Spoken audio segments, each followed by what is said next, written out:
It was an interesting period because our group discovered an interesting problem. We had two versions of Speakeasy that were essentially related but somewhat independent. And as you made changes in one or the other, you had to sort of migrate them to the other one. And this ended up taking as much time as the development effort, and pretty soon it was the most time-consuming thing was maintaining compatibility of CMS and TSO. In the late 70s, I was thrust out of Argonne is the right statement. I did not start my company voluntarily, which was a good thing.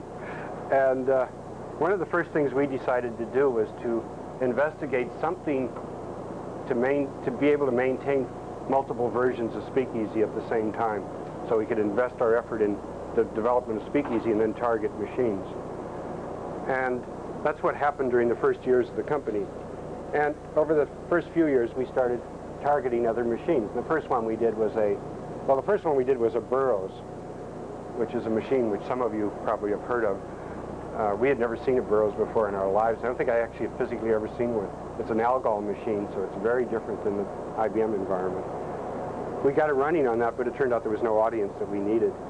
And then we went to a VAX. And what we did was we wrote a version which has a master source and targeting macros that target the particular machine you want to go to. So we have only one source for all the versions that you see up here and all of our other versions. And during this period, we got it running on a PC, which is a version which we can run on, but we don't like it very much. And then more recently, we got versions running under various Unix platforms. Sun, Opus, and Tektronix all have workstations. About 18 months ago, I had a phone call from Felix Sheriff, who's over here, and he had a client in Italy who was interested in vectorizing the code that was involved that the people at the Fed had created called Model Easy. And this led to all sorts of interesting things over the last period, ending with us becoming a business partner with IBM. We ended up having to do all sorts of marvelous things like go from our archaic Fortran, which was Fortran H, to VS Fortran, which is the standard Fortran, and things like that. We also targeted the vector facility. We added XA support. And then most recently, we got a version running on the RT. So this then is where Speakeasy is at this stage. Just to give you some platforms here, we have Speakeasy on IBM machines. We have it running on MVS TSO. We have it running on VM CMS. And we are targeting very shortly the XA and vector versions. And as you'll see, this view graph wasn't made for this talk. It says the AIX has been up for a week. It's been up for 3 weeks now. It's a very well-tested system.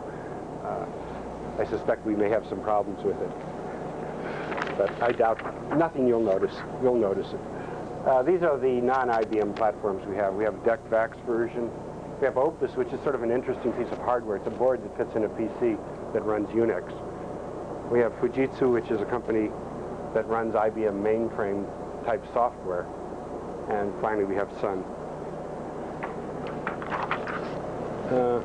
Sort of like to give you some feeling about the distribution of the users, if I can find the right view graph. And I don't seem to be able to right now.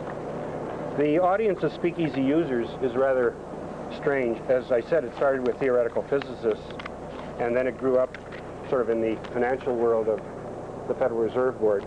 Now, in the United States, our user community is very, very diverse. It's almost hard to give any category that people belong to. We have people in practically every environment you can think of. But the common thing is that the thing they use Speakeasy for, and the reason they want it, is because it's so easy to use.